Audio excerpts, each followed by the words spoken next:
Hello दोस्तों, आज की मूवी है डायरी। ये हमारी पहली वीडियो है तो प्लीज़ आप लोग लाइक करना।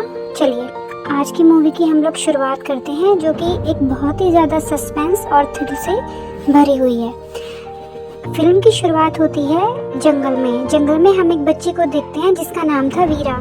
वह अपने डॉग को ढूंढ रही है और तभी वो कुछ देखकर चौंक जाती है। जब उसकी मॉम आई तो वीरा की गोद में उसका डॉग था और उसके अंदर चाकू घुसा हुआ था, और ये देखकर वीरा बहुत ही जोर जोर से रो रही थी। यानी कि उसके डॉग की मौत हो गई थी। तो अब वीरा की मॉम एक दिमाग के डॉक्टर को बुलाती है। वह वीरा को एक डॉग वाला खिलौना देकर कहता है, ये लो, अपने डॉग से खेल लो। लेकिन डॉग क्या था, डॉग तो मर चुका था। तो वो कहती है कि डॉग तो मर चुका है, मैं इसके साथ खेलूं कैसे।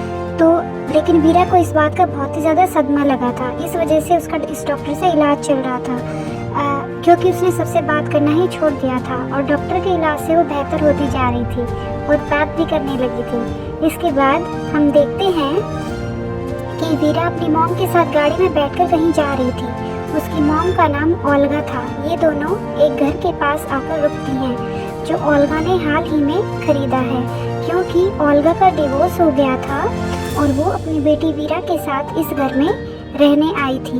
वीरा को ये घर काफ़ी पसंद आया। ओल्गा अपने एक्स हस्बैंड, जिसका नाम विक्टर था, उसे मैसेज करके कहती है कि हम नए घर में आ गए हैं, जो हम दोनों को बहुत पसंद आया है। वीरा भी नॉर्मल हो रही है। इस तरह वो अपने हस्बैंड को खबर करती है। जैसे ही रात में लाइट टिम करती है तो इस पर ओल्गा का ध्यान नहीं किया, तो वीरा को उसके कमरे में सुलाने चली गई। फिर जब वो अपने कमरे में जा रही थी तो एडी का दरवाज़ा खुला हुआ दिखती है, यानी कि एटिक पे कोई शोर की आवाज़ आ रही थी। तो हैरान होकर वो चेक करने गई तो एटिक खाली था, बस वहाँ पर एक बक्सा पड़ा हुआ था। अब इस बक्से में क्या था, इस बक्से में एक डायरी थी और कुछ सामान पड़ा हुआ था। तो इतने में नीचे से कुछ शोर की आवाज़ आई, तो ओल्गा को लगा कि नीचे वीरा जाग गई है नींद से, लेकिन फिर उसने झुककर देखा तो वहाँ पर कोई नहीं था। इसके बाद वह वहाँ से घबरा गई और वह नीचे चली गई और ना ध्यान देते हुए वो अपने कमरे में सोने के लिए चली जाती है। अगली सुबह उसने एजेंसी को फ़ोन किया और उनसे पूछा कि ऊपर एटिक में कौन रहता है, वहाँ से रात को आवाज़ें आती हैं।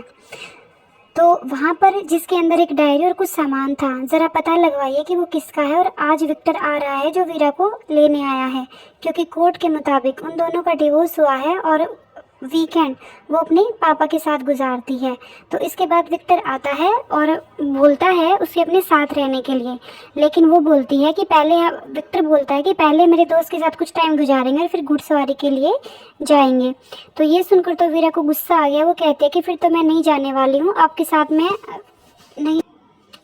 वीरा कहती है कि वो विक्टर के साथ नहीं जाने वाले, वो अपनी मॉम के साथ ही रहेगी, क्योंकि उसे अपने डैड के दोस्त से बहुत ही ज़्यादा नफ़रत होती है। और उसे वह मना लेती है कि चले जा बेटा, कुछ देर की बात है, उससे मिल लो, फिर सारा दिन अपने पापा के साथ ही रहना। वीरा मान गई और फिर पापा और वो दोनों चले गए। अपना ऑफिस सेट करने में लग जाती है ओल्गा, और उसके बाद अचानक से उसका जोरों का सर दर्द होने लगता है। ऐसा लग रहा था जैसे कमरे का ही रूप बदल रहा हो। इस जगह को लेकर उसे अजीबोगरीब ख्याल भी आने लग गए थे, पर कुछ ही समझने से पहले उसके फ़ोन की बेल बज गई और उसके सिर का दर्द एकदम से ठीक हो गया। इसके बाद कॉल एजेंसी वालों की थी, तो वो कहते हैं कि जी हमने घर के पिछले मालिक से पता करवाया है, उसका कहना है कि एटिक में तो हमारा कोई बॉक्स नहीं था। ये सुनकर ओल्गा सोच में पड़ जाती है और फिर किसका बॉक्स है ये सोचकर वह बॉक्स को चेक करने के लिए चली जाती है। तो उस बॉक्स के अंदर से एक डायरी निकली और वह उसे निकालकर पढ़ने लग गई। डायरी के पेज को देखकर वह थोड़ा घबरा जाती है, क्योंकि यह किसी पागल कातिल की डायरी थी जिसने अपनी कत्ल की सारी डिटेल्स काफ़ी बारीकी से लिखी हुई थी। अपने शिकार को वह कैसे तड़पाता है, कैसे मारता है, और भी सारी डिटेल्स उसमें लिखा हुआ था। सब कुछ लगा तो सोचा नहीं था कि यह बॉक्स अब एक सेकंड भी मेरे घर नहीं रहेगा। यह सोचकर वो बॉक्स को घर के बाहर कचरे के पास रख देती है। फिर वो एटिक की सफाई करने लग जाती है। यह देखकर उसे झटका लगा कि बॉक्स वहीं पर पड़ा हुआ था, जिसे वह कुछ देर पहले कचरे के डब्बे में डालकर आई थी। तो फिर वो एटिक में आ गया है। वह घबरा कर घर से बाहर जाने लगी। तभी विक्टर की कॉल आई तो वह डरा देने वाली बात बताता है, वीरा ने अपना हाथ ही काट लिया था और हम हॉस्पिटल में हैं। ये सुनकर तो फौरन ओल्गा जाकर हॉस्पिटल पहुंची। इसके बाद फ़ौरन ओल्गा हॉस्पिटल पहुंचती है जहां विक्टर के साथ उसका दोस्त भी था। तो ओल्गा कहती है, आखिर तुमने क्यों उसे चाकू दिया? क्यों? विक्टर की दोस्त कहती है कि मैं किचन में काम कर रही थी, मेरे पास आकर जिद करने लगी मुझे चाकू दो तो मैं आपके साथ काम करवाऊंगी। हालांकि मैंने चाकू उससे लेकर रख लिया था, लेकिन फिर भी उसने अपने हाथ को खुद ही काट लिया। तो ओल्गा सोचती है कि कोई हाल नहीं, कितने लापरवाह लोग। तभी डॉक्टर आया तो वो बताता है कि आप लोग घबराएं नहीं, कोई खतरे वाली बात नहीं है, बस 4-5 दिन रोज़ाना उसकी पट्टी करनी पड़ेगी, इसके अलावा वह बिल्कुल ठीक है। तो वीरा ने उसके बाद वीरा देखती है, इसके बाद ओल्गा बोलती है कि मैं जा रही हूँ, अगर वीरा ने मुझे देखा तो मेरे साथ चलने की जिद करेगी, मैं उसे कल लेकर जाऊँगी क्योंकि नया घर है, मैं कुछ काम कर लेती हूँ वहाँ जाकर। हम जानते हैं कि वो झूठ बोल रही है, असली वजह तो वो बॉक्स है जो वह सबसे छुपा रही है। अब घर का काम चल रहा है तो तुम भी हमारे साथ ही रह लो। इस पर ओल्गा मान गई और शाम को ये सब विक्टर के घर आ जाते हैं, जहाँ ओल्गा वीरा से पूछती है, बेटा तुमने अपना हाथ क्यों काटा?